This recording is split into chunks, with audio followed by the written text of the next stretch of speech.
All right, so we are going to get started.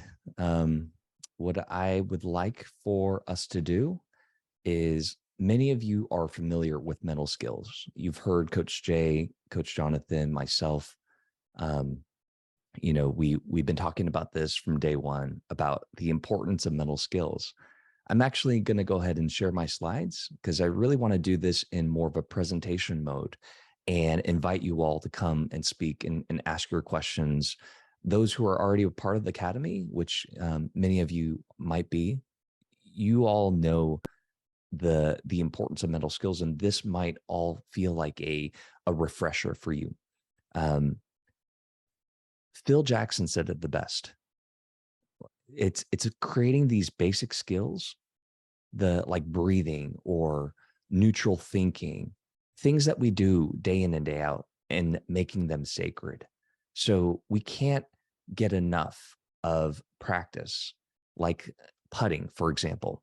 Like you do the same skills every single day, but we practice it intentionally.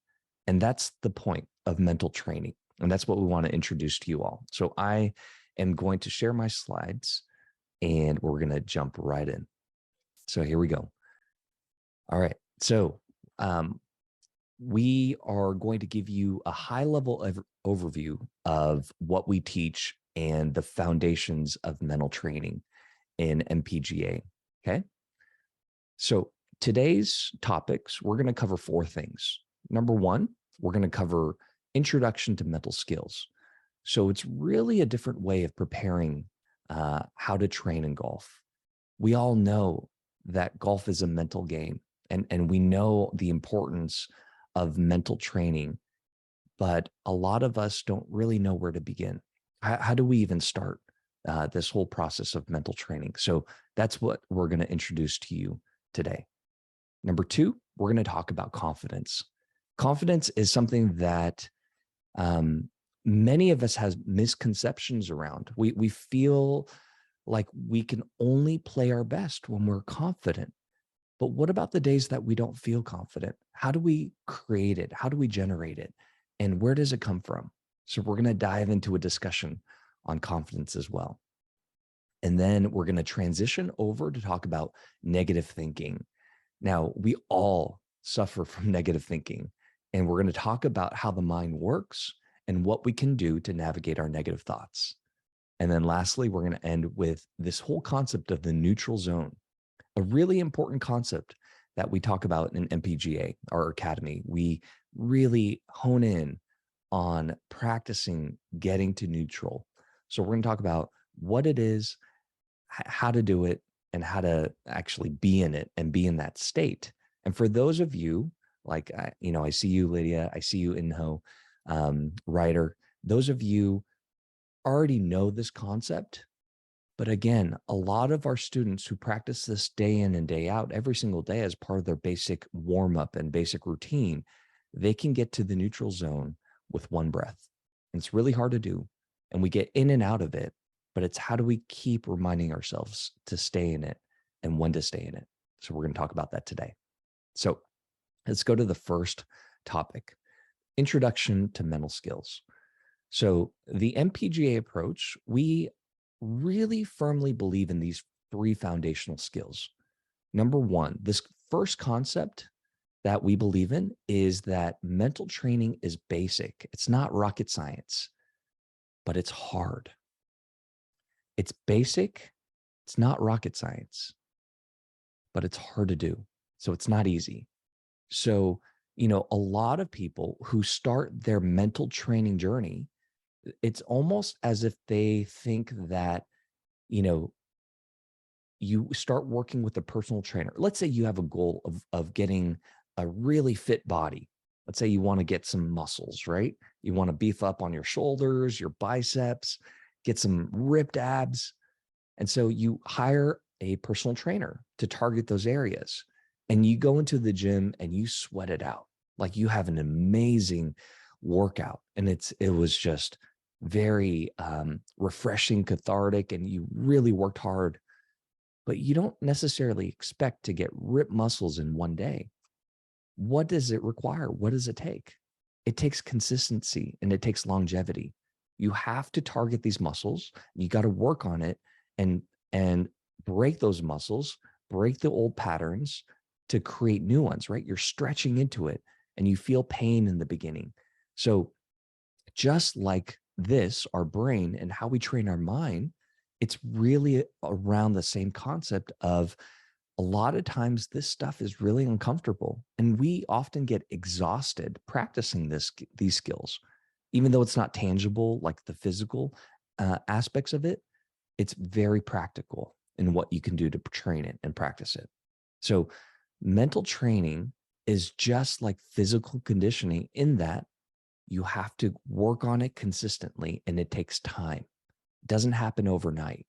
You may experience some quick wins and a shift in perspective, which changes the way you play immediately. That happens, and it happens to all of us, where we learn these skills and we start to apply them. And then all of a sudden, guess what happens? Old habits kick in. The way that we used to think about certain scenarios or get bombarded with these negative thoughts, even though we've trained how to think neutrally, we're still going to struggle with our old habits. And that's okay. That's part of the process. And when we fall down, it's not if we fall down, it's when we fall down. Because golf is a game of misses. It's so hard. If you look at the percentages on wins and successes and victories in golf on various tours, the PGA Tour, LPGA Tour, the college tours, junior tours, whatever it might be, you're losing more than you're winning.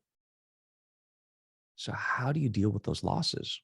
How do you deal with the challenges that golf brings, just like life? So it's a long journey. We got to think of this process as a marathon approach, not a sprint. Okay. So the first foundational concept in MPGA is mental training is not rocket science, meaning a lot of this stuff you may already innately do. It's just something that you probably practice without even knowing it, but it's not easy to do. It's really hard. It requires a lot of work. Number two, the second concept in MPGA is victory goes to the vulnerable. What does that mean? Victory goes to the vulnerable. A lot of times people think that being vulnerable is weak. Like, I don't like to feel uncomfortable. I don't like to feel vulnerable, sharing my emotions, sharing my thoughts and feelings around certain things, or feeling afraid.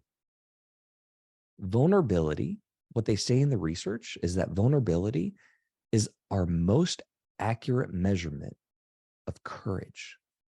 You cannot be courageous without being vulnerable. Because if you look at the definition of vulnerability, what is it? Vulnerability in the research requires these three things. Number one, there's uncertainty. Number two, there's risk involved in being vulnerable. And number three, vulnerability is emotional exposure, when you're exposing some emotions.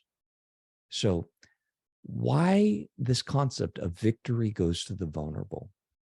When you begin learning the mental skills and start applying it, and many of you already in the academy, you guys are doing this, but you come into a situation where you're feeling super, super nervous.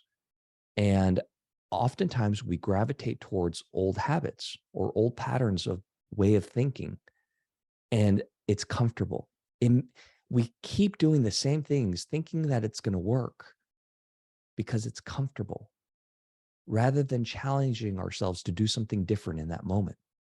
Does that make sense? So when you're on the first tee and you get so overwhelmed with your thoughts on mechanics because you're so careful that you don't want to hit a bad shot and embarrass yourself, so you think that focusing on your technique over the first tee shot is going to help you because that's what you've always done. It's just a comfortable way of going through your mental process. But when you start learning this stuff and Coach Jay and I and other coaches, we're going to challenge you to let go of that. The things that made you comfortable, let go of that. For this shot, all I want you to think about is target. Don't think about anything else. Just think about your target and let the target pull you, meaning you're so fixated on that target, like throwing a ball. If I ask you to throw a ball in my hand without thinking about how you're going to do it, you just look at the target and you throw it at me. You commit to it. There's no hesitation. Sometimes we feel very naked when we try something new, when it matters, when there's pressure on us. But that's victorious. Even if you fall flat on your face and you hit a bad shot, you tried something new in that process, and that we're going to give you credit for. We're going to really celebrate the progress. That's what we mean by victory goes to the vulnerable. You will win. You will progress. You will grow when you choose to do different things when it matters the most. Victory goes to the vulnerable. The third and final concept in the foundations of MPGA training is confidence is an action. Confidence is a behavior. It's something that we do. It's not something we wait around for to feel, or like, oh, I'm not feeling confident, therefore I'm not going to play well. Many people, they've trained themselves to be it until they see it. So we train ourselves to hold our body positions and to talk to ourselves in a very confident manner so that we can become it and be it. Even though we're not feeling it, we're not really in it, but we force ourselves through the way we carry our body language, our nonverbals. We walk up to the first tee, even if we're completely scared out of our mind. We're grabbing our first or our driver, whatever you play on the first tee. Take off your cover head with confidence. You're staring down the fairway with your head up, taking some breaths, and you're saying to yourself, you know what? I've been in this place before. I can do it. I got this. I've trained really hard. I just got to trust my process and commit. I got this. You can do it. Whatever happens, you are worthy. All the things that we work on to give yourself the infused confidence of behaving in that way rather than waiting around for the feeling. Because motion creates emotion. Remember that. Motion, the way you move your body, the way you talk to yourself, that motion creates the emotion. And it works both ways. If your motion is very slumped and really kind of negative, and you're beating yourself up and you're looking down and it's like, oh, this again, like, oh, what now? Those motions are going to create the emotions that follow that. So you're going to start to feel negative. You're going to start to see negative things. You're going to start to have a pity party. That just is natural. But if your emotions are more open, spread out, big, feeling, talking, just, confidently, the emotions will follow. So confidence is an action. Here we go. This is what we talk about. Now, I want all of us to do an exercise here, okay? And I can't see you, and it's okay. I don't care if you're in your living room. I don't care if you're in your car, out on the course, wherever you're watching this or hearing this. I want you to have a very big open posture, just like this gentleman here. However you want to hold your body to feel powerful. So my power pose, I'm just going to just stretch out. I'm going to hold my chest up, and I'm going to hold it for 15 seconds. Okay. I'm going to count out loud, and I want you to hold your power position, power pose, for 15 seconds. Okay. Ready? Hold a very confident pose. Here we go. 15 seconds starting now. I want you to take a deep breath, look around in a very confident manner. Say, yeah, I feel big. I feel strong. Say these things to yourself. I feel ready. I am here. I am present. Confidence in action. I can do it. Good. 5 more seconds. Hold it big. Look around in a very confident stance and release. Good. Now, here's the trick. Before a big event, before a big meeting, before a big test at school, a lot of times we go into the mirror in the bathroom or we're in the car and we are in a very safe place where we can express our big confident stance, looking ourselves in the mirror and rehearsing these things. So every time I have a big presentation, and I've talked to thousands of people in the audience, I go into the bathroom just, maybe 30 minutes before they call me up on stage or 15 minutes before. And I do my power poses. I really do this, guys. I stand in front of the mirror and it's kind of like Cool Runnings. It's an old movie, you're looking yourself in the mirror and you're literally holding yourself in a big posture and saying confident things that you can believe in. You know what? I've done this. I've prepared. I put in the work. I trust myself. And even if I make a mistake, I'm going to be okay. You say things that you mean and that you can believe, and you hold yourself in a very positive, confident posture. Try that. When you do it for a minute in front of a mirror, it really changes your mood and your emotions. So you're walking into on stage or to the first tee very big, and that's what we want to do. Okay? Confidence is an action. Just wanted to give you that little tidbit on where confidence comes from, how to generate it, and how to sustain it. The next thing I really want to confront and challenge you all to think about is if we think about bodily sensations of fear, many times when we feel fear and nervousness, just think about this, okay? I want you to think about a time when you were extremely nervous in golf. Think about what it felt like in your body. Many people say, my heart was racing. Or many people say, like I felt butterflies in my stomach, right? I was about to throw up. Or my hands were shaking. I couldn't stop shaking my hands. Or maybe I felt really tense and tight, like my mind was just all over the place. The bodily, physical symptoms, what were they when you look at it objectively? Now, think about a time when you were extremely excited, like really excited about something, whatever it might be. The bodily sensations, the physical symptoms are exactly the same. Many times when you're super excited, when you have a rush of adrenaline, you feel butterflies in your stomach. Your heart is racing. Some people feel more tense and stiff because they're so excited. They don't know what to do, right? They feel their hands are jittery because of the adrenaline. What is the difference? If the bodily symptoms are the same for extreme fear and nervousness and anxiousness and excitement, it's mindset. The way that we interpret our bodily sensations is going to determine if you're going to feel fear in that moment or excitement. Now, here's the thing.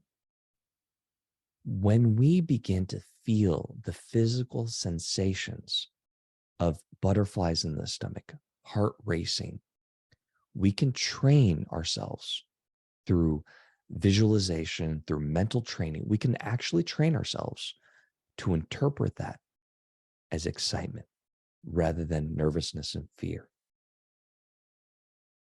We're all going to feel nervous, whatever it is. You might qualify to play in the US Open. Who knows? And you might be in the final group on a Sunday. And for the first time ever, you have millions of people watching you. You don't know what to do. You've never been in this situation before. And your nerves are kicking in like crazy. But you can train yourself to interpret the bodily sensations as excitement.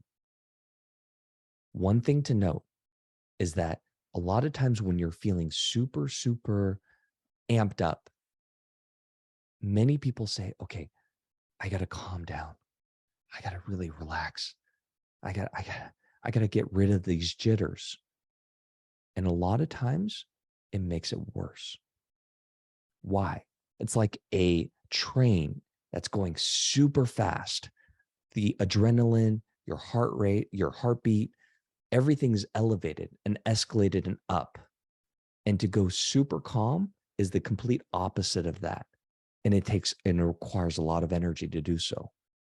But rather than trying to get to calm, we shift from extreme nervousness to excitement. It's a lateral shift. So we're not trying to calm our energy. We're actually keeping that energy really high. But it's a mindset shift or perspective shift. So anytime we start feeling these bodily sensations and jittery hands and heart racing, instead of saying, uh-oh, what's going to happen here?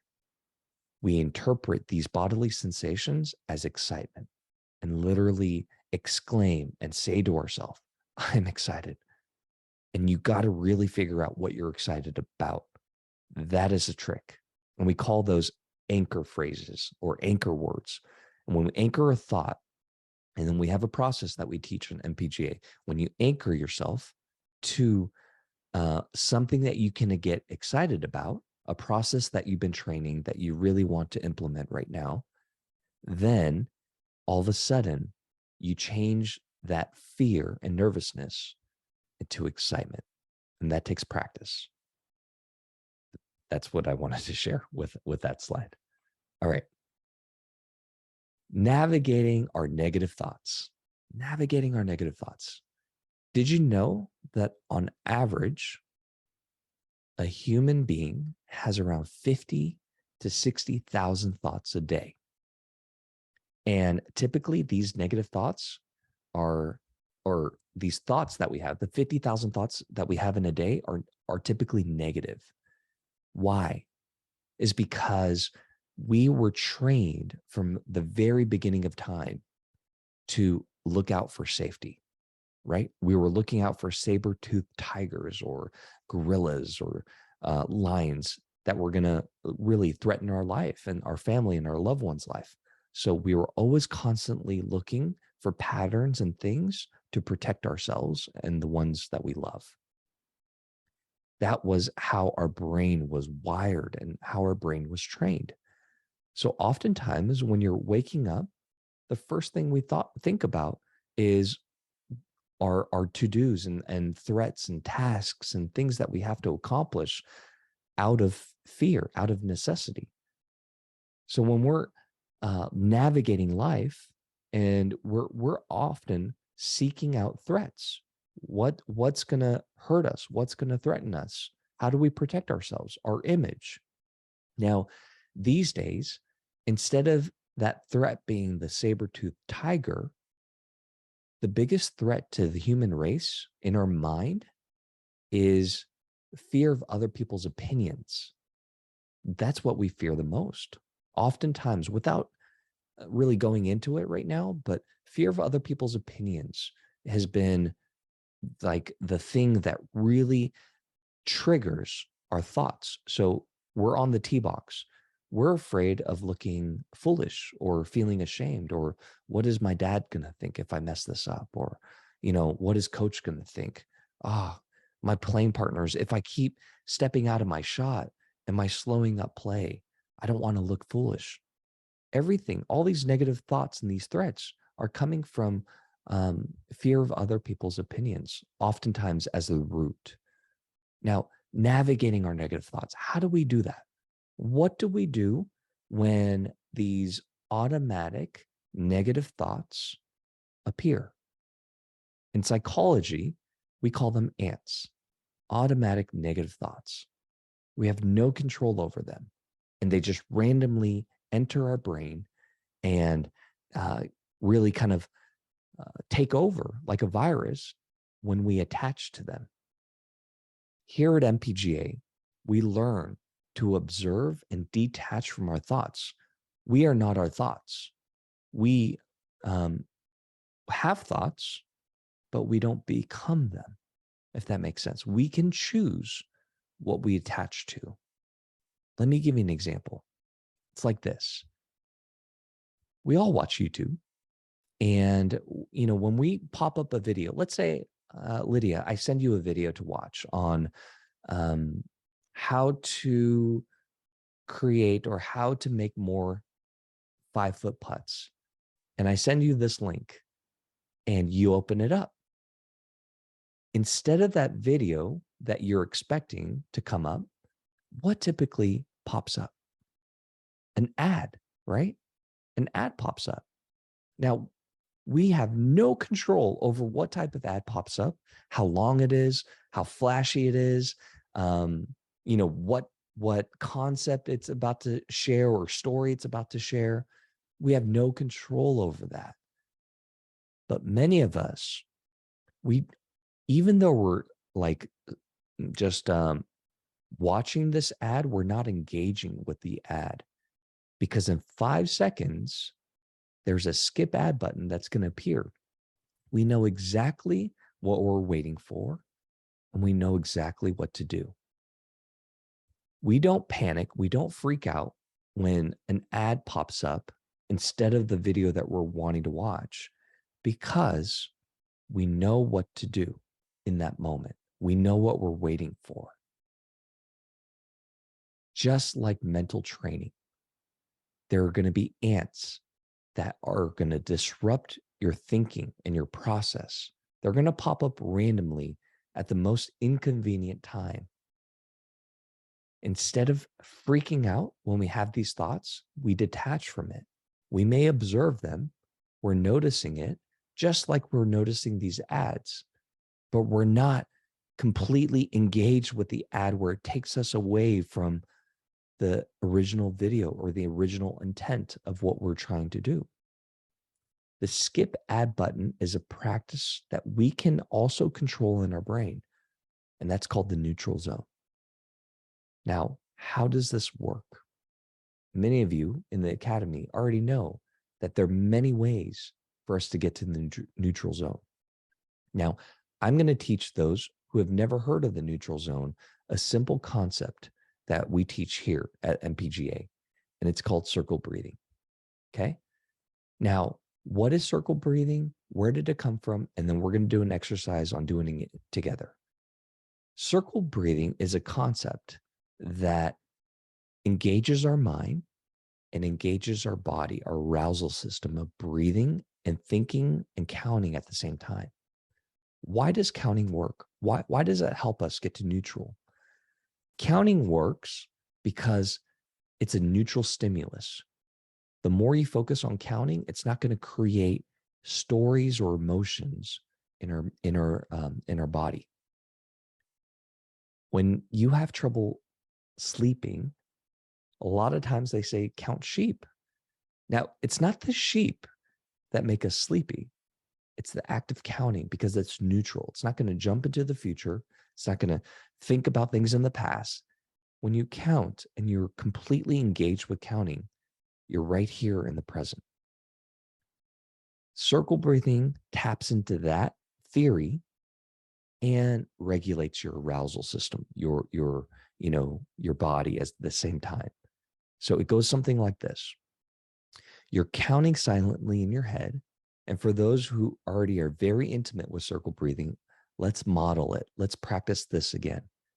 Breathe in through your nose for 4 counts.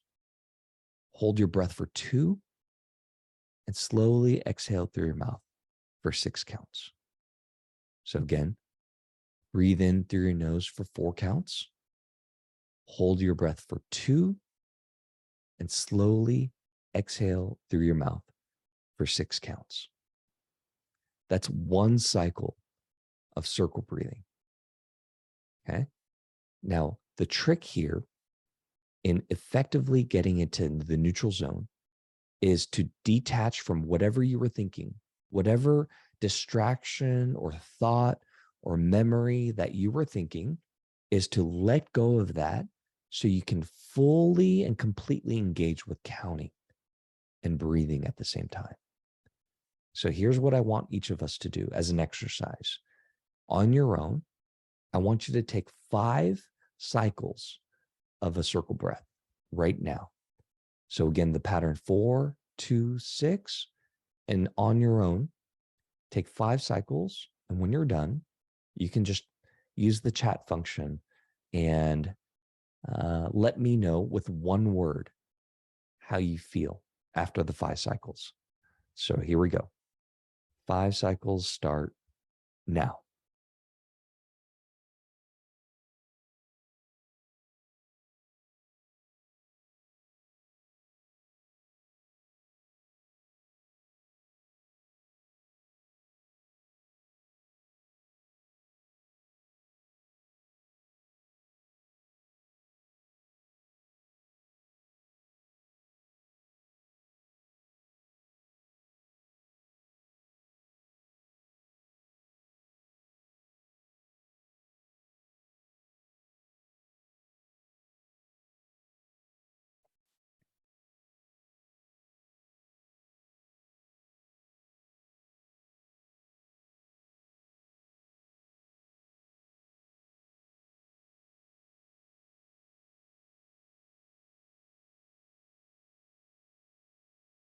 Great. Rob says relaxed. Lydia said clear-headed.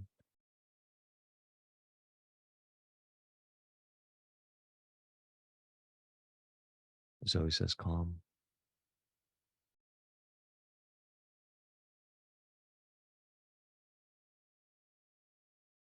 And for those of you that are done, says calm. Just notice the state and how immediately we gravitate towards another thought. But just practice getting back into neutral, present, relaxed. Yeah. Now it happens really quickly where we feel this relaxed, clear-headed state. Ryder says relax, great. And we immediately attach to a thought. And the reason why that happens, or the reason why we immediately attach to a thought, is the mind wanders. We have 50 to 60,000 thoughts a day. Naturally, our mind is trained to wander. It doesn't really do well in this unattached state.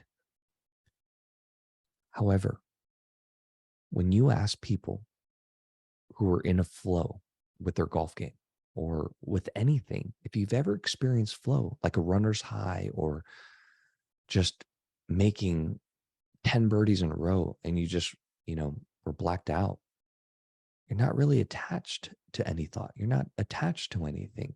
You're so in the moment. When people explain what flow feels like, it's very consistent from the research of how they describe being in the flow. What do they say?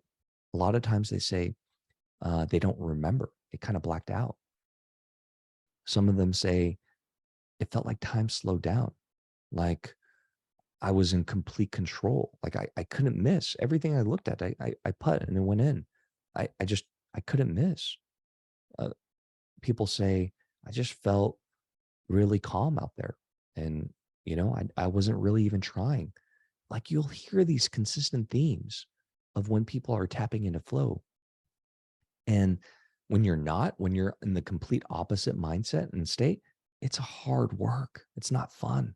You're dreading it. It's like your mind is working on overdrive. It's just constantly trying and hitting a wall, and you can't break through, and nothing you're doing is working, and you're so frustrated. You're emotional. You're tired. The neutral zone, whether it's through circle breathing, whether it's through box breathing, whether it's through counting your steps, or looking at different, using your senses to just distract the mind from attaching onto our thoughts and our memories and onto something more neutral that's in the moment right here, right in front of you. Many of you are going to explain the words that you used, like clear-headed, relaxed. calm, present. These are the words that are going to help increase your chances to get into flow. And that's what we're doing here. We're practicing things, our mindset outside of golf, so that we can bring this into golf, if that makes sense. You can practice circle breathing anytime, when you're in the car, when you're at the grocery store, when you're waiting for your Netflix to load, whatever it might be. Just go ahead and practice circle breathing, because the more you can practice it, the better you'll get, hands down. All right. So we invite you, those who are already members, we've created different tracks, and we invite you to train with us, to continue this mental training journey. If you haven't done this before, or this is a new concept, start training your mind, because they say that the mental game is the ultimate training, and really kind of, golf is more of a mental game than it is a physical game. There are three things that we need to consider when we become a master, or to develop ourselves to becoming a better golfer. Number one, you have to work on your craft. You got to work on your craft. You have to have the technical skills, because no matter how much you train the brain to think right around the course, if you don't know how to swing the ball consistently, if you don't know how to hit the golf club or hit the golf ball with your golf club, you're not gonna perform. You're not gonna shoot the results and get the performance results that you're looking for until you master your craft. That's essential. The next thing you have to master and to really train is your body. A lot of times, no matter how great your mind is and how good your craft is, if you're not training your body, like let's say you're so out of shape, but you know how to hit the golf ball and you worked on the mental skills. And let's say you're so out of shape that you're huffing and puffing up the hill to the tee box, and you have honors. So you have to tee off right away. It's like, you can't perform your best in that moment because your body's not responding. So you got to work on your body, your physical training. And the last is your mental training. And that's what we focus here at MPGA. We really focus on breaking down mental skills that are easy to learn, hard to do, but easy to learn and easy to apply, so that you can keep doing this on repeat on your own. And we set it up all in this academy. Here's what we get in the advance, and many of you are already in the advanced. So you get live weekly coaching that we do, a personality. We do this DISC assessment called the Mental Golf Workshop Profile, and we really dive into creating this routine and mindset of understanding who you are and how you think on the course. And then we have a private podcast that we do where it's replays of all the live classes. And we've also introduced the Everyday Mindfulness program, where we're starting to develop a lot more content behind the scenes that we're going to be sharing more there. We have videos in this academy that you can watch on your own as a self-study, a workbook that goes along with it. We have a community page that we're often engaged and really kind of sharing a lot of different articles and videos. So we do a lot of things inside the academy that is more designed for a well-rounded approach to meet you where you're at. But the elite program is really where we tailor the one-on-one coaching. And thanks for tuning in and really taking mental training seriously. Because if you're anything like me, I've tried everything else. Like, I've really tried to perfect my swing. I tried to work on my technique, and I never ventured into the mental side of golf until I started hiring a sports psychologist and figuring out these things on my own. And it really saved me. It really saved me a lot of difficult, frustrating emotions. So mental training is something that we all can do, but it's not easy. So we're here to help you. Hey, this is Mark. So for those people, there's some new people here. I'm actually a caddy, professional caddy on the ladies tour, women's tour. And Dr. Matt and Coach Jay challenge me and us to think about and share our thoughts. So I would encourage people to join. And, you know, like I said, some weeks I say, I'll blow it off. And I go ahead and come and attend, and I learn something. So every week I learn something. It's not just about golf, but even about life. Any final words that you want to give to those who are listening and beginning this process of really developing this idea of training their mind? Just curious. I wanted to share that with you. Sure. Yeah. For any of you that are thinking, like a lot of people, they hear like mental coaching and psychology and mindfulness, and they have this idea that it's something that's unachievable or something that they don't have time for. But this stuff is like, you can use it at any time of the day, right? You don't have to be on the golf course to use this stuff. As Mark was saying earlier, like, this is for life. When you learn these skills that you're going to learn here in the MPGA, you are going to apply this in so many aspects of your life, whether you're in school to take a test. Taking a test is just as hard as hitting that first tee shot, right? You have this nervousness. I hope I don't fail this test. Well, I hope I don't hit it out into the woods, right? It's the same principle. So you're going to learn how to get back to neutral. If you're going to have an interview, let's say you have a job that you're going to be going for, you're going to go in and you're going to be a little bit nervous. So how are you going to get yourself back to neutral before you go in there? And so these skills are very achievable. The brain is connected to the body. And so all of those signals that are going to be sent down are up to you. You get to choose what those signals are going to be. If you don't choose them, then your brain chooses them for you. And oftentimes your brain doesn't really care what your body wants to do, right? It's going to send those signals, and your body's just going to react to whatever your brain is thinking and doing. So having this practice and building this brain and controlling those thoughts and understanding how your brain works and how it associates with your body is going to be a game changer, not only for your game, but for your entire life. So I just want to say I appreciate all of you showing up, and I look forward to seeing you in the course. Yeah. And if you have any questions about today, what you learned, or just want more resources about mental training and how it can impact your game, if you're not already in the academy, you know, for those who are in the academy, you already know how to find us and how to ping us. But for those who aren't and are questioning this mental training, please do reach out to myself or Coach Jay, and we're available. And you can find us on Dr. Matt, M-A-T, Park, P-A-R-K.com. All right, all. Thanks, everyone. Take care.